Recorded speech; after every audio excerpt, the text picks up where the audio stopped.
ආයුබෝවන් යාළුවනේ ජනජය ඇස්ට්‍රෝ අපි අද ඔයාලට පෙන්වන්න යන්නේ අලුත්ම කතාවක්. ඒ තමයි දුක්පත් ගොවියා සහ රන් කුමරියගේ කතාව. අපි කතාව බලලම ඉමු. එකෝමත් එක කාලයක දුප්පත් ගොවියෙක් ජීවත් වුණා. ඔහු තමාගේ වියලි හා වඳ වූ කුඹුරේ දහවල් රෑ දෙකෙහිම වෙහෙස මහන්සි වී වැග කළා. හැබැයි හිතුවතරම් මස් වැන්නක් ලැබුණේ නම් නෑ. එක් සැන්දෑවක ඔහු කුඹුරේ බිම හරමින් සිටියා. එක්වරම පුදුම දෙයක් සිදු වුණා. ඔහුට පස් අතර තිබිලා බබලන රත්තරන් ගොයම් කරලක් හම්බුණා.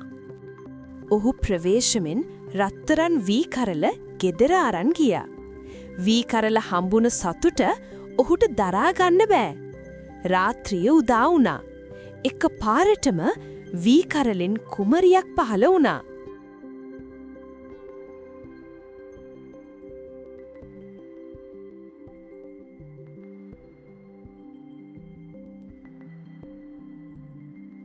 ගොවියා සමග හිත පැහැදුන ඇය ගොවියා සමග විවාහ වුණා.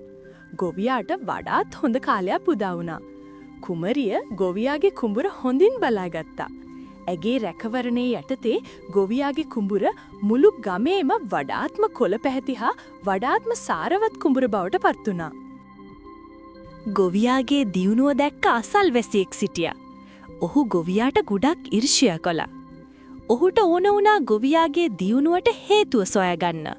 ඒ අසල්වැසියා ගොවියාව රවට්ටලා සේරම විස්තර ඔහුගෙන් අහගත්තා. රන් කුමරියක් වී කරලෙන් නා බවත්, ඇය නිසා ඔහු දියුමු වූ බවත් පැවසුවා. මේ විස්තර සියල්ලම කියනවත් එක්කම රන් කුමරිය කුඹුර තුලට අතුරුදන් වෙලා ගියා. ගොඩක් දුකටපත් වුණු ගොවියා ඇගේ නම කියමින් උමතුවෙන් වගේ දවස් ගණන් කුඹුරුවල ඇවිදිමින් ඈව සෙව්වා.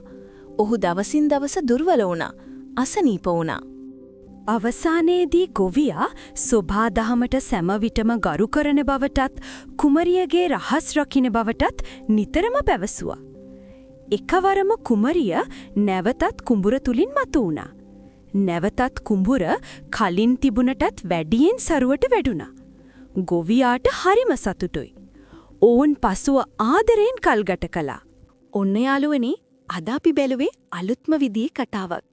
තවත් කතා බලන්න අපිත් එක්ක එකතු වෙන්න. අපි තවත් කතාවකින් හමු වෙමු. අපිව සබ්ස්ක්‍රයිබ් කරලා තියාගන්න.